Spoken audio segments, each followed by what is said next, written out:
नमस्कार दोस्तों, इस वीडियो में मैं आपके लिए राजस्थान बोर्ड कक्षा 10वीं सामाजिक विज्ञान सोशल साइंस का एक ऐसा मॉडल पेपर बनाकर लाया हूं जिसमें सामाजिक विज्ञान के वेरी मोस्ट इम्पोर्टेंट प्रश्न दे रखे हैं। दोस्तों, मुझे पूरी आशा है और पूरी उम्मीद है कि ये प्रश्न आपको आपके पेपर में जरूर देखने को मिलेंगे। तो दोस्तों, चलते हैं इस मॉडल पेपर के पहले प्रश्न की तरफ, जिसमें पूछा गया है लोकतंत्र डेमोक्रेसी शब्द की उत्पत्ति किन दो शब्दों से हुई है। तो दोस्तों, जो हमारे पास में डेमोक्रेसी शब्द है इसकी उत्पत्ति ग्रीक भाषा के दो शब्दों से हुई है। पहला हमारे पास में वो है डेमोस। क्या है? डेमोस। दूसरा हमारे पास में ग्रीक भाषा का शब्द है, उसका नाम है क्रेटिया। क्या नाम है दोस्तों? क्रेटिया। तो इन दो ग्रीक भाषा के शब्दों से यहाँ पे क्या हुआ है? डेमोक्रेसी शब्द का निर्माण हुआ है।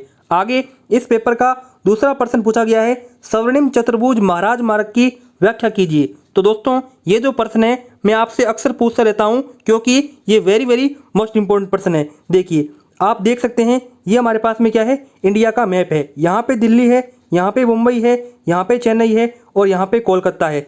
तो इन चारों शहरों को जो जोड़ने वाला मार्ग है उसे स्वर्णिम चतुर्भुज महाराज मार्ग कहते हैं। आगे हमारे पास में इस पेपर का तीसरा प्रश्न पूछा गया है स्वदेशी की अवधारणा से आप क्या समझते हैं, इसके कोई 3 लाभ बताइए। आगे इस पेपर का चौथा प्रश्न पूछा गया है कौशल विकास से आप क्या समझते हैं, इसके कोई 3 लाभ बताइए। आगे पांचवा प्रश्न पूछा गया है केंद्रीय मंत्रिमंडल की शक्तियों का वर्णन कीजिए। आगे हमारे पास में छठा प्रश्न है राज्य विधानमंडल की शक्तियों एवं कार्यों की विवेचना कीजिए। आगे देख सकते हैं सातवां प्रश्न भारत छोड़ो आंदोलन पर एक निबंध लिखिए। यानी कि दोस्तों, मैंने आपको इस मॉडल पेपर में निबंधात्मक प्रश्न हैं वो भी बताए हैं, तो आप इन प्रश्नों को कॉपी पर लिखते जाइए और जब वीडियो खत्म हो जाए तब आप इन प्रश्नों को खुद है वो सॉल्व करने की कोशिश करना। आठवां प्रश्न इटली के एकीकरण के मार्ग में मौजूद किन्हीं 4 प्रमुख बाधाओं का उल्लेख कीजिए। आगे नौवां प्रश्न छिपी हुई बेरोजगारी से आप क्या समझते हैं। तो दोस्तों, छिपी हुई बेरोजगारी उन लोगों में पाई जाती है जो काम तो करते हैं लेकिन बहानेबाजी और लापरवाही के कारण वे अपनी क्षमता से कम काम करते हैं, तो उनमें छिपी हुई बेरोजगारी पाई जाती है। आगे 10वां प्रश्न राजस्थान के हस्तशिल्प उद्योग पर प्रकाश डालिए। तो ये यहाँ पे स्टार लगा लीजिए, महत्वपूर्ण प्रश्न है। डाउट नट पर होगा अब आपके सभी maths, chemistry, physics, biology doubts का सफाया। बस अपने क्वेश्चन की फोटो खींचो, उसे क्रॉप करो और उसे सबमिट करो। तुरंत ही 3 सेकंड के अंदर वीडियो सॉल्यूशन पाओ। क्लास 6 to 12 से लेके NEET, IIT, JEE Mains, Advance के लेवल तक तो आज ही डाउनलोड करें डाउट नट ऐप। आगे देखते हैं 11वां प्रश्न, जिसमें पूछा गया है अल्प बेरोजगारी एवं खुली बेरोजगारी में अंतर उदाहरण सहित स्पष्ट कीजिए। आगे हमारे पास में 12वां प्रश्न पूछा गया है उच्च न्यायालय के कार्य क्षेत्र एवं शक्तियों की विवेचना कीजिए। देखते हैं 13वां प्रश्न पूछा गया है आपके दृष्टिकोण से वस्तु विनिमय प्रणाली और मौद्रिक प्रणाली में कौन सी प्रणाली श्रेष्ठ है और क्यों। आगे देखते हैं इस पेपर का 17वां प्रश्न, जिसमें पूछा गया है राजस्थान के किन्हीं 2 किसान आंदोलनों का वर्णन कीजिए। आगे 18वां प्रश्न पूछा गया है साइमन कमीशन पर टिप्पणी लिखिए। 19वां प्रश्न औद्योगिक क्रांति के परिणाम लिखिए। तो आप इन प्रश्नों को दोस्तों लिखते जाइए अपनी कॉपी पर।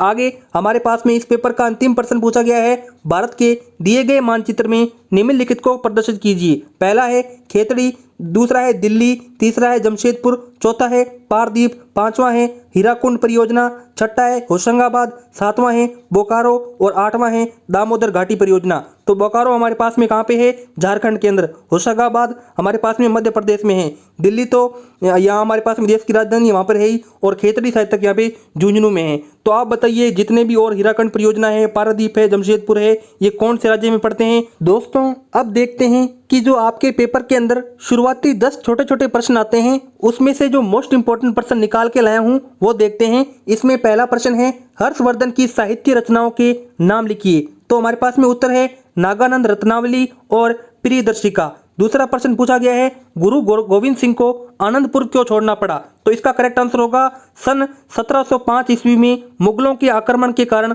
गुरु गोविंद सिंह को आनंदपुर है वो छोड़ना पड़ा। देखते हैं इस पेपर का जो तीसरा प्रश्न है वह सेम पूछा गया है डेमोक्रेसी शब्द है वो ग्रीक भाषा के किन शब्दों से बना हुआ है, उसका प्रचलित अर्थ लिखिए। तो देख सकते हैं मैंने बताया था आपको उत्तर डेमोक्रेसी है वो ग्रीक भाषा के 2 शब्दों से बना हुआ है, डेमोस प्लस क्रेटिया। ठीक है, डेमोस का अर्थ होता है भीड़ और क्रेटिया का अर्थ होता है शक्ति। आगे चलते हैं दोस्तों, आगे हमारे पास में इस पेपर का चौथा प्रश्न पूछा गया है, देख सकते हैं आप, सिटी ऑफ स्टेप वेल्स किसे कहा जाता है? तो उत्तर होगा बूंदी शहर को बावड़ियों की अधिकता के कारण सिटी वेल्स कहा जाता है। आगे पांचवा प्रश्न पूछा गया है, सीमेंट बनाने के लिए काम में आने वाले किन्हीं दो कच्चे माल का नाम लिखिए। तो यहाँ पे हमारे पास में करेक्ट आंसर है चूना पत्थर, जिप्सम और कोयला। आगे हमारे पास में इस पेपर का छठा प्रश्न पूछा गया है, लिंगानुपात क्या है? तो किसी क्षेत्र में प्रति यहाँ पे 1000 पुरुषों पर महिलाओं की संख्या के अनुपात को क्या कहते हैं? लिंगानुपात कहते हैं। और आप वैसे भी कह सकते हो किसी क्षेत्र विशेष में पुरुषों और स्त्रियों की संख्या के अनुपात को लिंगानुपात कहते हैं। आगे इस पेपर का सातवां प्रश्न, मानव विकास सूचकांक के किन्हीं दो सूचकों के नाम लिखिए। पहला है स्वास्थ्य, दूसरा है शिक्षा। आगे हमारे पास में इस पेपर का आठवां प्रश्न पूछा गया है, प्रति व्यक्ति आय से क्या तात्पर्य है? तो करेक्ट आंसर होगा राष्ट्रीय आय को कुल जनसंख्या से भाग देने पर प्राप्त आय को प्रति व्यक्ति आय कहते हैं। आगे इस पेपर का 9वां प्रश्न पूछा गया है, श्री एम विश्वेश्वरैया की पुस्तक का नाम लिखिए। तो correct answer plan economy of India. आगे देखते हैं इस पेपर का अंतिम 10वां प्रश्न, सार्वजनिक यातायात का महत्व लिखिए। तो करेक्ट आंसर होगा सार्वजनिक यातायात सस्ता, सुलभ, पर्यावरण प्रदूषण को रोकने वाला होता है।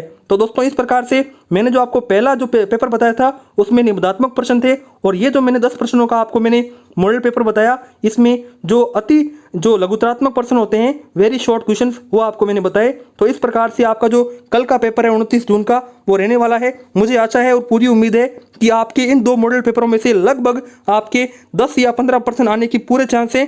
दोस्तों यदि आपको ये वीडियो पसंद आई हो, इस वीडियो को लाइक कीजिए, चैनल को सब्सक्राइब कीजिए। मिलते हैं नेक्स्ट वीडियो में, तब तक के लिए जय हिंद, जय भारत।